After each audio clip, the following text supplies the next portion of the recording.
السلام علیکم ورحمت الله وبرکاتو. زه فضل خان دی. خبره داسې ده زه تللی ولم د اتفاق په ورځ نارین ته هلته د پښتون لینډ اپیسوډ 10 د جوړېدو لپاره زه تللی ولم. په نارین کې موږ شپه وکړله د ماسټر روزي خان صاحب سره. نو بیرته چې د پښین په لور را روان ولو نو د کمالزۍ و د ټولې شا د جګدې په مندو کې ډېر زیات ملخان راغلي ولو.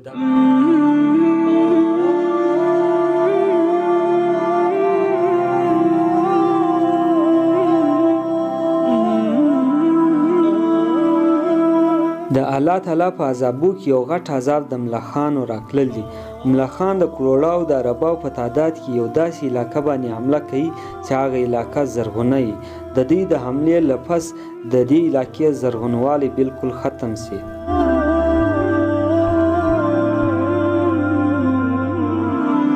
دا د ملخان اګیانې او دا شان اچي یو واره بیا دی لشکر تیاروي بیا به حمله کوي. و خدای دې خیر کوي. د دې مقابله خو موږ نسو کوی. الله ته د هغه خواست کوو چې دغه د الله ختم کړي. کمالزي سو، توره شاه سوه، شرنده سوه، بالکل د پښین ګردې علاقه چې کوم ده خاص دغه لار ده د هغه مخ دی. خدای دې پرده ورسره کړي د ذمه داران. که په لکاو دي ګرده ډبل ډبل دي و بیا شاګۍ هم ډېرې اچي. ونه ده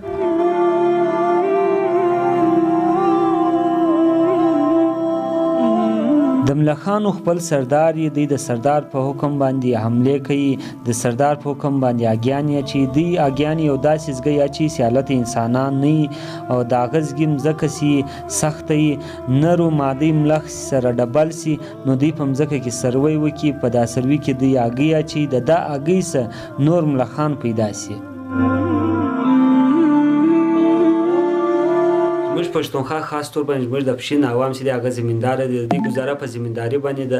نو که بیا دغه ملخان د دې په زمینداری باندې د دې په فصلو باندې حمله وکړي نو دوی خوراکیان ته شی نه پاتېږي. حکومت له پکار دي چې د ملخانو خلاف اکشن وکړي پر دې باندې سپری وپاشي. موږ کللي ولو شپه مې په نارین کې وله د ماسټر روزي خان پر کور باندې نو هغه دا ګپه کوله چې دا ملخان درې شپې مخکې راغلي وو.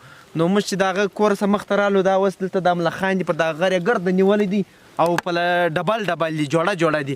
نو دا ما خیال دا اوس دلته اګیانې شي نو مخې ما خیال توره شا پر ملکیارو روان دي.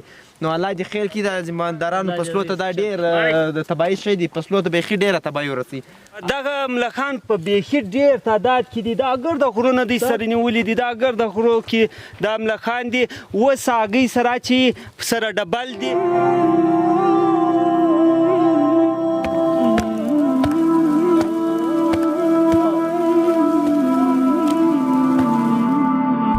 دا ټیم ملخانو په دنیا کې ډېرې تباهیانې چالو کړي دي. دا علاقې شنګستي ختم کړې ده. ملخان چې دي هغه د الله تعالی یو ډېر غټ لشکر دی. الله تعالی وایي چې قیامت را نږدې کېږي نو زه به په خپل مخلوقات کې د ټولو اول دغه ملخان ختم کوم. نو په اخري کې زه د پښین ګورنمنټ ته دا خواست کوم چې دغه د پښین په علاقو باندې شیر ملخان راغلي دي هلته د دې سپری وکړي د فصلونه د بچاو کړي. ولې چې د پښین زمینداره که خوشحاله ول نو بیا به موږ خوشحاله یو. نو نن وله دغه ویډیو د ملخانو په باره کې کوم ویډیو خوښه سوي نو د زما چینل به سبسکرایب کړي او دغه بیل آیکون به یې ورسره ووهئ. نو اوس به راکړئ ماته اجازت. د خدای په امان.